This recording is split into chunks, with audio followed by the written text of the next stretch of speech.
दिनै बर'नि बिर जोहोलाव रन्जन दैमारिनि 62थि जोनोम सान फालिदों। मेगनाव दुखुनि मोदै लानानै आंगो फंबाय रन्जन दैमारिनि जोनोम सानखौ बिब' कृपापति दैमारिया फालियो।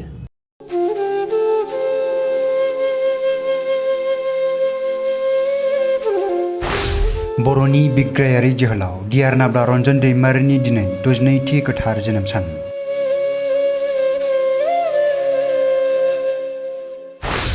गोरबोआव दुखुनि दावदाब लानानै आंगो फंबाय रन्जन दैमारिनि जोनोम सानखौ फालिदों बिब'आ।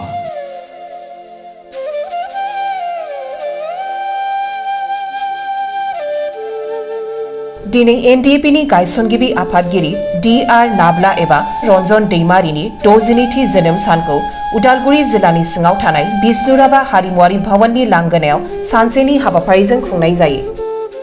रन्जन दैमारिनि आंगो बिब' कृपापति दैमारिया गावनि फंबायनि 62थि जोनोम सानाव मेगनाव दुखुनि मोदैखौ लानानै रन्जन दैमारिनि मुङै केकखौ रायजो राजाफोरनि गेजेराव हायो।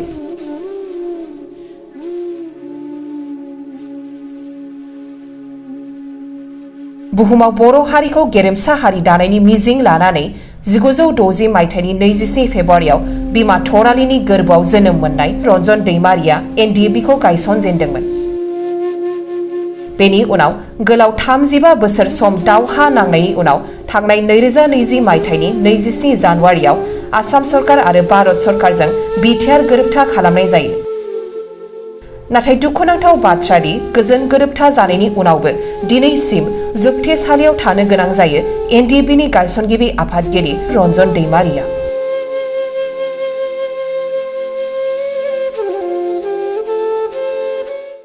उदालगुरि डिस्ट्रिक्ट एक्स एनडिएफबि इउनाइटेड फरामा फाउन्डार प्रेसिडेन्ट डिआर नाब्ला सारनि 62थि जोनोम सान दिनै जों उदालगुरि टाउननि गेजेराव थानाय बिष्णुराभा कालचारेल कमप्लेक्सआव दिनै जों खुंफुंदों।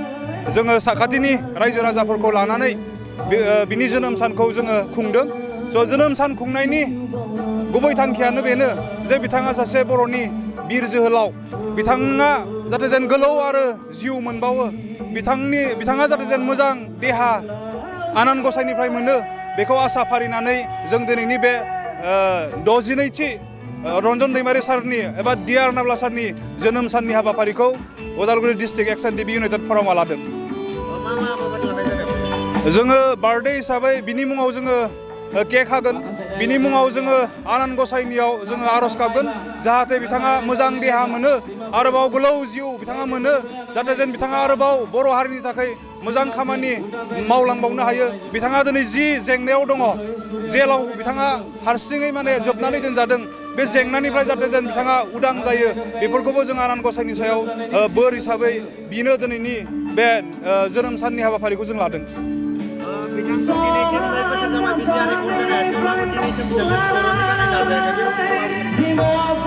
दिनै जोंनि साइडनिफ्राय जोङो लिगेल साइडआव नाजागासिनो दङ।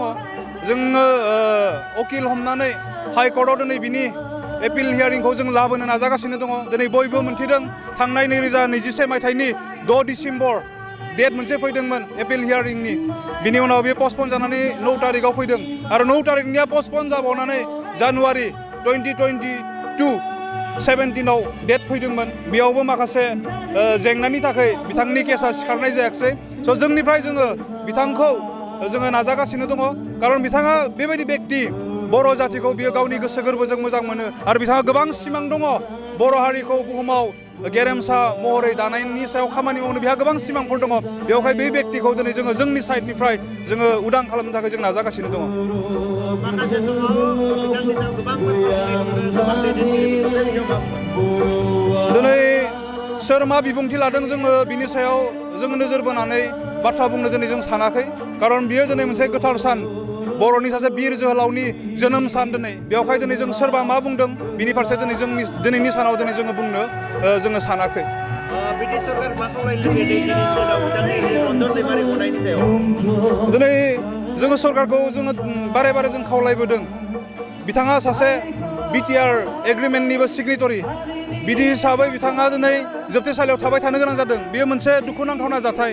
बेवहाय सोरखाराव दिनै जायफोरा दङ नोंथांमोना रन्जन दैमारि सारखौ उदां खालामनो थाखाय सोरखारा जिखिनि मावनो हायो बेखिनि बिबानफोरखौ लानानै बिथांखौ उदां खालामनो नाजानांगौ होननानै जों दिनैनि तारिखआवबो खावलायगोन आरो बिथाङा उदां जायागौमानि जोङो बिबानाव थानाय बिबानगिरिफोरखौ गभर्नमेन्टनि दैदेनगिरिफोरखौ जोङो खावलायबोबायानो थागोन।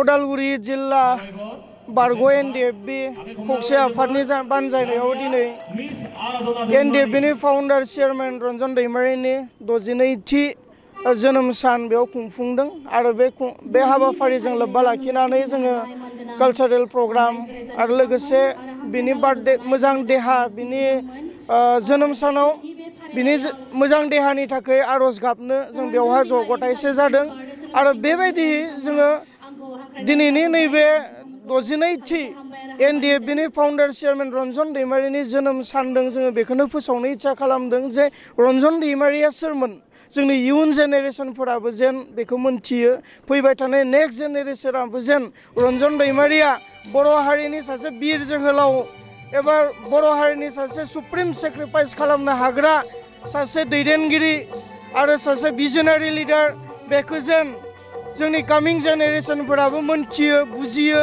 बेनिखायनो दिनै जोङो बे जोनोम सानखौ गाजा गोमजायै खुंफुंनाय जादों। बे हाबाफारियाव जोङो बिदिनो कालचारेल प्रग्राम लादों बेजोंनो लोगोसे जोङो केक हागोन बेजोंनो लोगोसे जाय जि धोरोमावनो थाया मानो बयबो जों इसोरनि खाथियाव आर'ज गाबगोन रन्जन दैमारिनि मोजां देहानि थाखाय आरो बिथाङा जेन थाबैनो जोबथेसालिनिफ्राय उदां जायो बेखौ जों इसोरनि खाथियाव सुंग्रिगोन बेबायदि हाबाफारिफोरखौ लानानै जों दिनैनि 62थि एनडिएफ रन्जन दैमारिनि जोनोम सानखौ जों खुंफुंनाय जादों। दिनैनि दिनाव जे गावनि जे बार्थडेयावनो जे रन्जन दैमारि बिथांखौ जे उदां खालामनो हायाखै दिनैसिम बे बिथिङाव निस्सय बेखौ जोंनि फारसेनिफ्राय जोङो नाजागासिनो दङ मा एंगोलाव खामानि मावनांगौ रन्जन दैमारि सारखौ जेलनिफ्राय उदां खालामनो थाखाय बे गासै खामानिफोरखौ जोङो बारग' एनडिएफबि जथाय आफादा लोगो नांनानै जोङो खामानि मावगासिनो दङ आसा खालामदों फैबाय थानाय समावहा रन्जन दैमारि सारनि केसखौ जोङो हाइकर्टआव हियारिंआव लाबोनो हागोन जेब्ला हियारिंआव लाबोनो हागोन जोंहा मोनसे फोथायनाय दङ जे रन्जन दैमारि सारा जोबथेसालिनिफ्राय उदां जागोन होननानैहा जोंहा मोनसे फोथायनाय दङ। रायजो राजाफोरा दिनैसिम बिथांखौ मोननो लुबैदों नाथाय दिनैसिम मोननो हायाखै बे बिथिङाव जे आसाम सरकार आरो भारत सरकार मा खालामो? आसाम सरकार आरो भारत सरकारखौ आं बेखौनो बुंगोन जे रन्जन दैमारिया गाव हारसिङै दावहाखौ नाङाखैमोन बे जाबाय पलिटिकेल वार बे जाबाय राजखान्थियारि वार एबा दावहा बे हिसाबै जोङो जोंनि आखायाव लानाय हाथियारखौ भारत सरकारनो गथायबाय जोङो डिसबेन्ड खालामबाय हान्थि सुक्ति खालामबाय बे गासै जोंनिफ्राय खालामनांगौखौ दिनै जोङो खालामबाय आरो दिनै जोङो मेसेज होगोन जे आसाम सरकार आरो भारत सरकारा थाबैनो जेन रन्जन दैमारि सारखौ जोबथेसालिनिफ्राय उदां खालामो बेखौ जोङो खावलायगोन। बे जोबोद दुखुनांथावना बाथ्रा मानो होनबा 30 बोसोर गोलाव हाथियारजों सोमावसारनायाव गोबांखिनि गोजौ थाखोनि गेजेर थाखोनि गाहाय थाखोनि बिबानगिरि आरो दैदेनगिरि आरो दावहारु लोगोफ्रा थैलांबाय बिथांमोननि थाखाय निस्सय मोनसे मुंख्लं खाम्फा जानांगौमोन मोनसे फिल्डआव बा मोनसे फोथाराव जयैनो बिथांमोनखौ जों अराय संग्रिगौमोन जों गोसोखांगौमोन अरायबो नाथाय दिनै बे जानो थाङाखै बेनि थाखाय खोब दुखुनांथावना थेवबो जोङो बेखौनो खावलायनो सानदों दानि बिटिआर गभर्नमेन्टखौ जाहाथे बे हाबाफारिखौ लायो जाबायना मोजां जादों ना?